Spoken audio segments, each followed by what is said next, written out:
Friends, I can't believe that I am actively, excitedly looking forward to recommending a shoujo manga centered around a love triangle. Yes, I said a love triangle.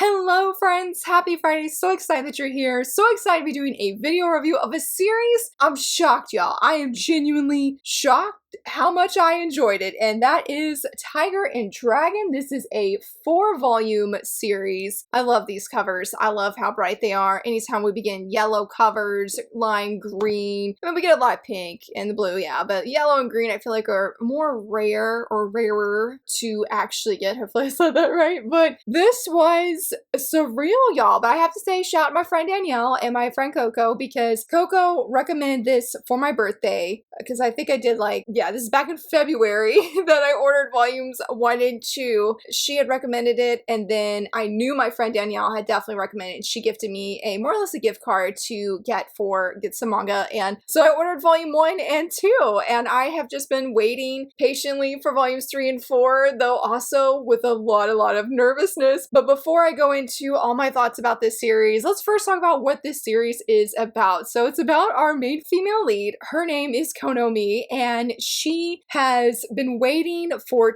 10 years for her destined partner to come back. Or I guess you'd say maybe not destined partner, but when she was 5 years old, there was a childhood friend that she had. It was her neighbor. He was moving away, and they promised that when they grew up that they would find each other again, and that he would finish this sentence that he didn't let her finish saying, I think is how it was, because she was trying to say something, and he said, no, wait, stop. I'll tell you what it is, or finish your sentence, or I'll finish mine when we meet up again. 10 years have passed, and he still has not come back, but she still has the tiger that he gave her because she had a bunny, and they swapped stuffies or plushies so that they could think of the other person. Well, when she finds out, here's this rumor that because he's now in England, and that he got somebody pregnant, she's so angry, she's frustrated, she's like, you know what, I give up on this whole destiny thing, I'm gonna go find a boyfriend. And she tells her now current childhood best friend, because after Kagetora, which is this guy here, her other childhood best friend, Tatsuomi, he has been there for her for these 10 years, and he's had feelings for her, I think, for the past 5 years. So when she tells him that, like, hey, I'm gonna go find a boyfriend, do all these things, he's like, well, what about me? Up to this point, she has never ever looked at him romantically, and she has no idea to even how to look at him romantically. But he suggests that they go on a date, and when they go on this date, she sees a completely different side of him, where he has hid his feelings so well from her that she generally had no idea that he liked her. So now her heart's skipping a beat, and she's like, okay, I'm gonna try and give him a chance and get to see all the sides of him I've never seen before. That sounds great, right? Well, the thing is when she's going back home, who should she bump into? The boy of destiny, Kagetora, here, and he's like, oh, hey, Konami, ready to basically pick up where we left off kind of thing. But she basically just told her other childhood friend that yes, but when she's with Kagetora, her heart is also skipping a beat, so now she has 2 different childhood friends, 2 different guys that she likes and does not know who to choose. When I started this series, I trust my friend Danielle, and I trust my friend Coco. Both of them have given me amazing recommendations, especially Danielle. I mean, I tried series, I don't know if it's up here, but Mint Chocolate, I tried that series. She was definitely the biggest influence, and I've tried other series because of her, and I've loved them. They're all fantastic, but love triangles is something not in my usual thing. I've made it known in this channel, I don't like them, but I wanted to genuinely try it because both of them had recommended this series to me, and I have just,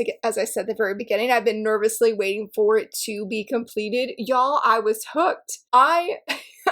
This was nothing like I expected. Now, the only love triangle, it's more of a reverse harem than anything, that I really enjoyed is Boss Bride Days. Excellent, wonderful, fully on board for all of the love triangle shenanigans. But this one was so over the top. I laughed so much. It is a love triangle, yes, but it is one you don't take seriously. It reminds me of No Longer Heroine in that you're just here for the ride to see the crazy shenanigans that these characters do. Now, one thing, honestly, that really surprised me about this series is Konomi.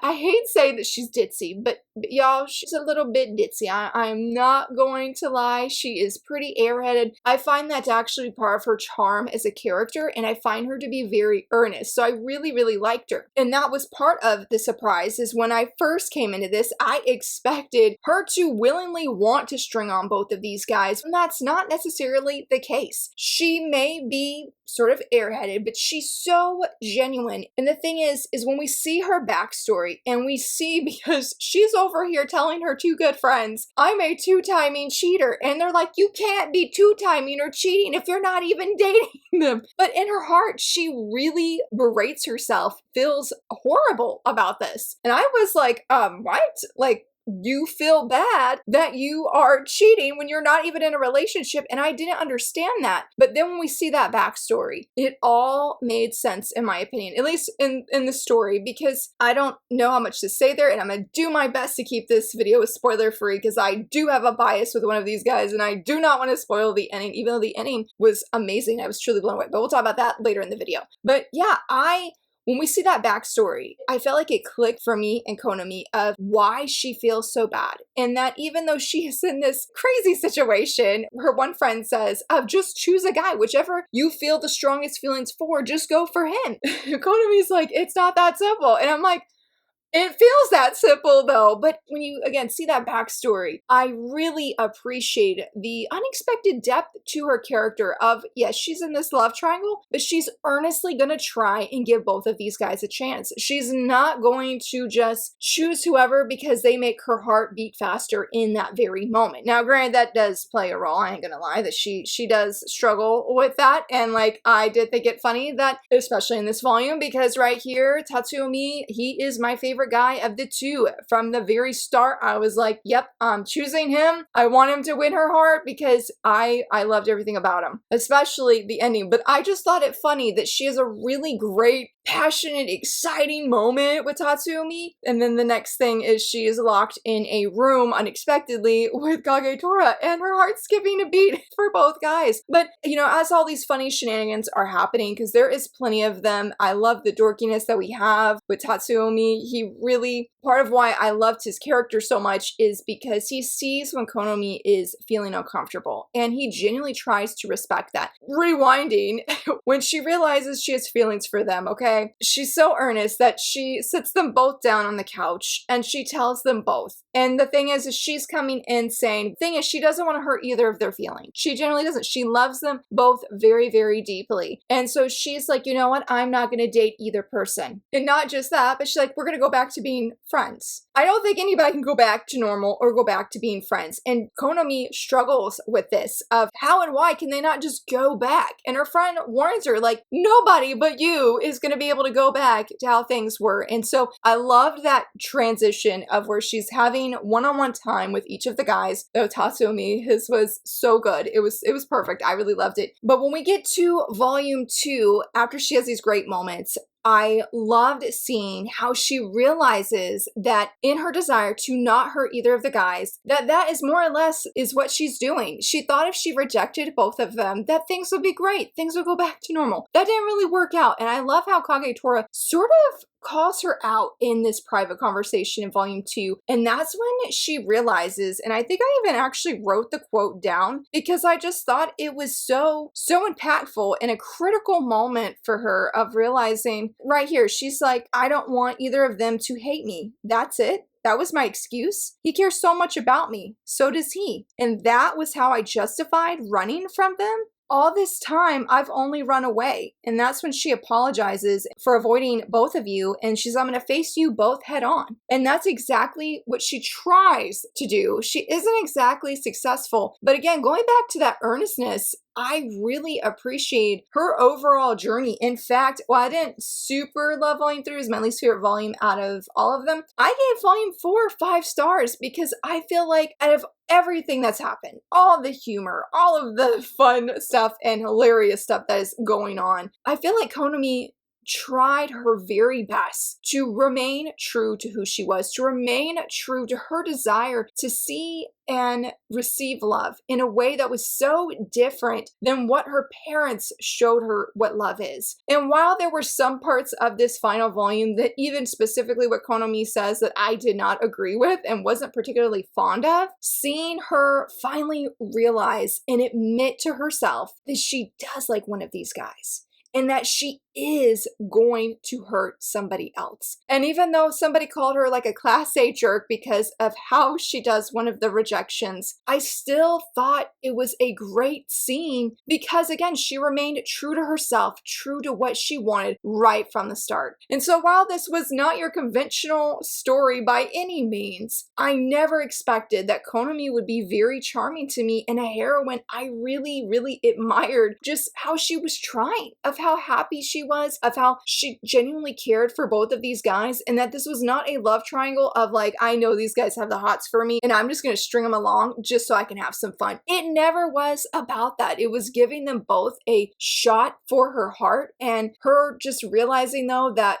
what love is, what she feels it is, what other people say it is. Though I do laugh that the things her friend told her, Rinko, wasn't fully off the mark sometimes. Yes, it was with a certain character, and when she talks about shacking up opposite like Rinko, I was like, where is this terminology coming from, girl? But she thankfully was not right in that situation. But some of the other things that she has told Konomi from the start really were true concerning how Konomi views love, considering how the situation unfolds. And so I really, really loved Konomi, and I just never expected to be as invested in her as a character, not just in this love triangle. And it is funny because going back now to talk about the guys, I actually really liked both of them at the beginning. Now again, I love Tatsuomi. He was my favorite, and I was obviously cheering for him, and the many moments I feel like we have with him, so good. Perfection, slow burn, and I really feel like you're seeing that desire, that wanting and longing coming out in, like, for the most part, I would say the most respectful of ways. I feel like when Tatsuomi realizes he pushed a boundary and Konomi makes it known, like, hey,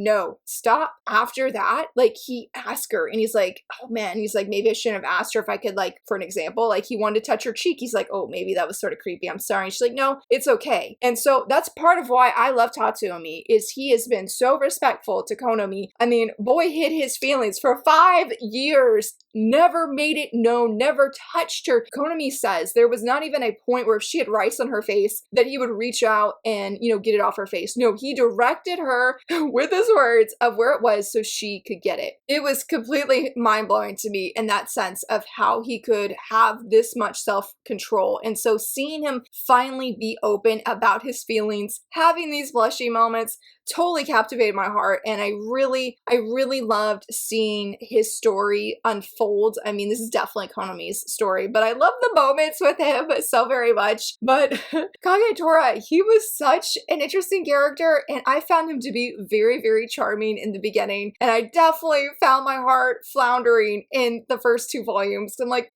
it could go either way for me if I'm honest. And I had to really strengthen my resolve to continue to be Team Tatsuomi, because I loved how there was this playfulness to Konomi's and Kagetora's relationship and how fun he was. And he loved to tease her. While Tatsuomi, I feel like him and Konomi had this dorky kind of relationship. He didn't tease her as much as I just felt like they could be true dorks and look so cute and adorable together. But that thread of destiny that really overshadowed Kagetora's and Konomi's relationship, that was hitting some. I was like, I do like that whole destiny thing, and I love how there were just so many things happening where it's like, this isn't even a coincidence at this point. It just happens. It's a normal thing, it feels like, for them. But ultimately, I will say what definitely affirmed that I was like, there's no way I could ever fully be Team Kagetora, because in volume 3, you really get to see a different side of him. Because I feel like with Tatsuomi, we know him pretty well, I feel like, as a reader. But with Kagetora, but it's hard to say, why does he like Konami in the now? When that moment comes out in this one, I thought it was a little bit creepy. I don't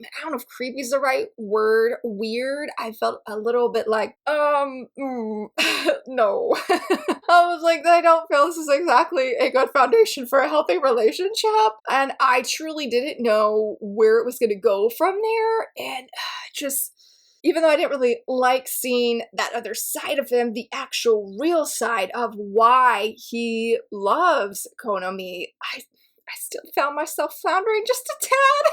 I still found myself floundering just a tad. I didn't expect that. So even if I felt sort of like creeped out a little bit and like, you might want to back up a little bit from Konami, I still overall really liked his character. And I did appreciate how we got sort of a backstory a little bit with him. It's interesting to me because I feel like for some reason, overall, I feel like the guys both got a good amount of like solo time. And I don't know what it is about feeling like we know Tatsuomi more than we know Kogetara, despite again that they had, I feel, very similar page time. And so I think that's why with volume 4, I really felt, and I expected when I went into this, I said, Laura, you need to prepare yourself to cry just in case if, you know, the guy you're shipping isn't going to win, or just you're going to feel sad for whoever doesn't win, okay? I prepared myself for that, but I never expected that the humor that has been faithful through this entire series would pop up in the rejection scene and even following that. Honestly, it's not a poly relationship because Konami, when she makes her feelings known, she makes her feelings known, and there is no other dude she has eyes for romantically. But when things don't change after the said guy and her start dating, I was like,